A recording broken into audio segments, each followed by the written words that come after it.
So if you grew up like me, you've probably seen a lot of these old Minecraft animations and are very nostalgic towards them. You probably sat there and wondered, how do they make these? How do they animate all these amazing music videos and animations? Or how to make high quality renders or thumbnails for YouTube videos? I'm going to be using Blender 4.3, which just released, and I'm going to be walking you through all the steps to get from here, an empty scene with nothing, to a full-on high quality Minecraft render. This will be a multi-part series broken down into different chunks where I explain all the different parts that go into this, the add-ons, the rigs, lighting, everything.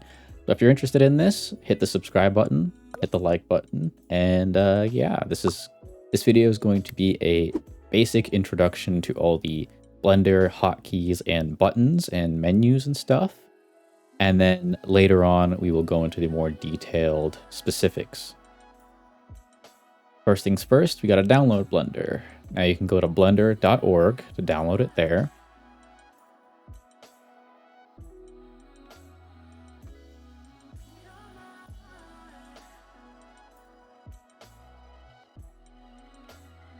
Or you can get it on Steam and you'll get automatic updates there.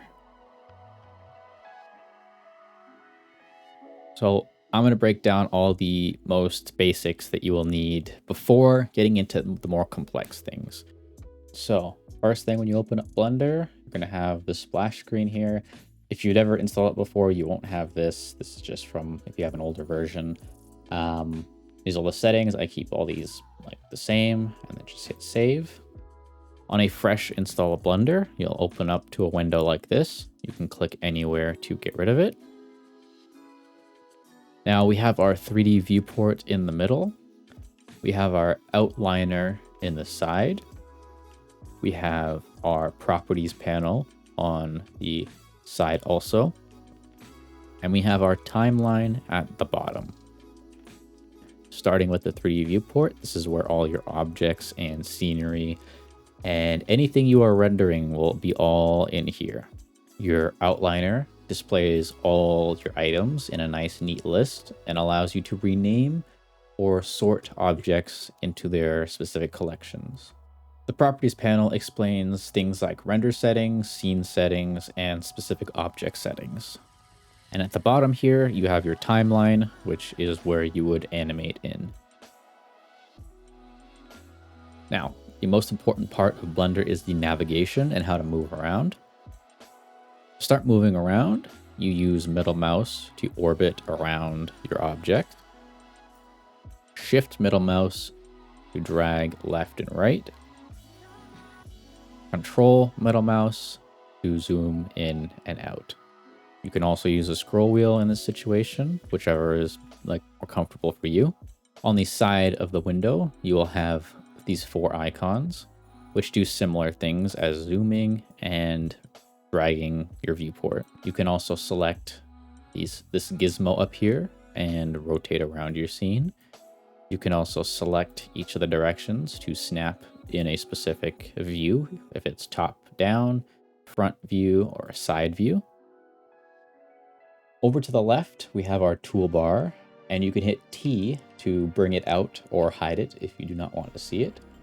The first tool is the selection box tool. This one is pretty self-explanatory. It's like how you select on your desktop to select objects or icons or whatever. But you can hold this down and you have different selection modes. You can also cycle between each of them by hitting W. Now the tweak is just a direct click and drag option. The circle select is an easy way to select things within the circle. If you hold down right click, you can use the scroll wheel to increase the area of influence of the circle select. And then there is the lasso tool, which lets you select in kind of a free-form selection.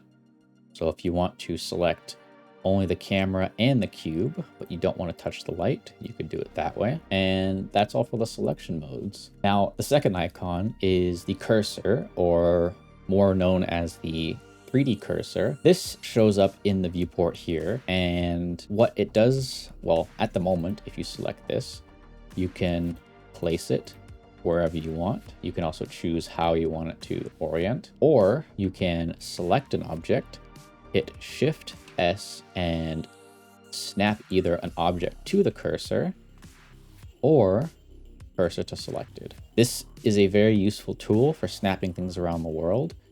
The third tool, and the first of the gizmos, is the move tool. This one's very easy to understand. You just click on the direction you want to move the object, and you can click on one of these colored squares to move it within a specific 2 directions. So the blue excludes the up and down. If I select this red square, it'll exclude the red square. And if I go this direction and I select the green square, it will exclude the green direction. The second gizmo is the rotate tool. This one also is very self-explanatory. You can rotate an object around, and you can click on a specific color to specify a specific direction to rotate it on. Now this white one rotates it around where the camera sees. So this is always view-based. So no matter where you look, the white will always rotate it based on where you're looking. The third tool is the scale tool. And this is also very self-explanatory. It scales your object, and you can choose the direction to scale. The fourth tool is the transform tool, which is all 3 combined into one. So the arrows move, the circles rotate, and these lines with the squares on the end are for scaling. So that is the toolbar explained. At the top of the view, you have all your workspaces here for modeling, sculpting, UV editing, and many others. Over on the left, you have your file, edit, render, window, and help, which have their own different things, which are very similar to other softwares.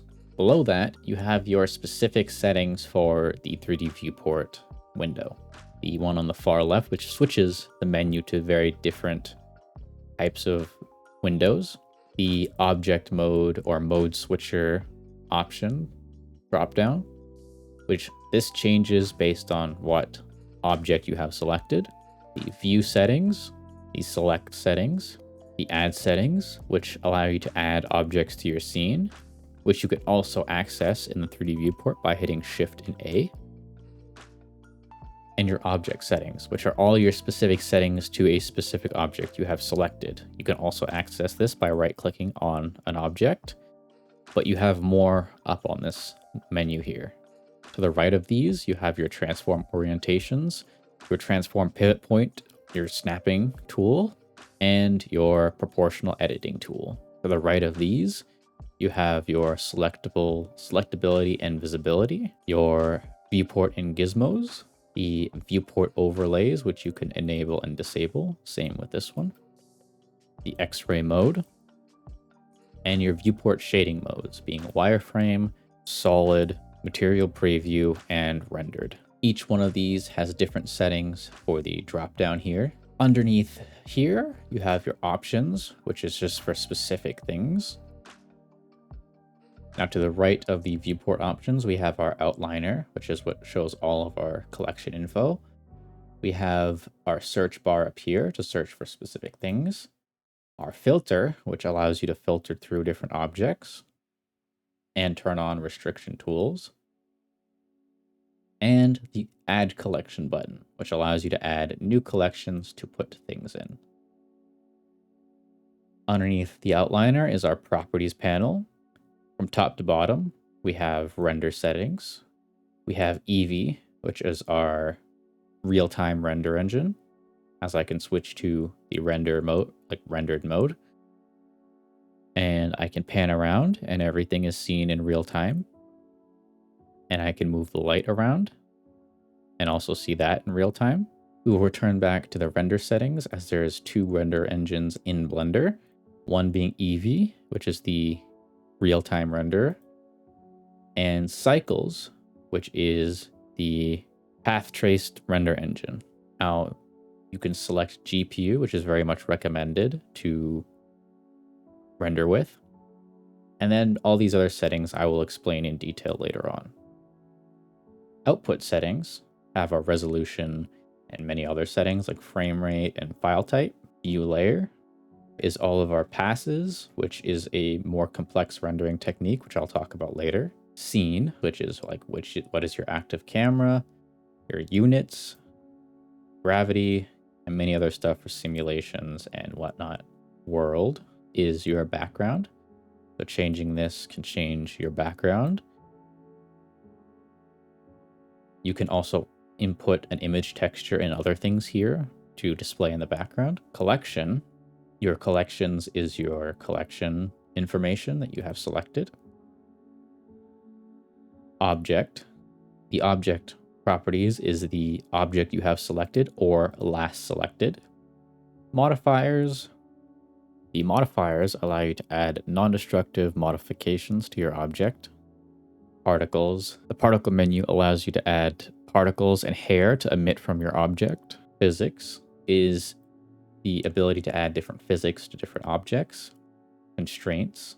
Constraints allows you to add constraints to specific objects, which is like copying a different object's location or rotation and many other things. Data. The object data is a tab that shows all the specific data of the object, if that's vertex groups, shape keys, UV maps, other things. And material. And the materials are where the textures and color information go of the object. So here I can select this and I can change the color of the cube. I can make it metallic or not, make it rough or not, and many other settings here. Some of these will change depending on what object you select. So that was a very quick introduction to like Blender's navigation and whatnot. Next video we'll go into more detail for more Minecraft specific stuff. So hit that subscribe button to keep up to date with the next tutorials coming soon, and I'll see you next time.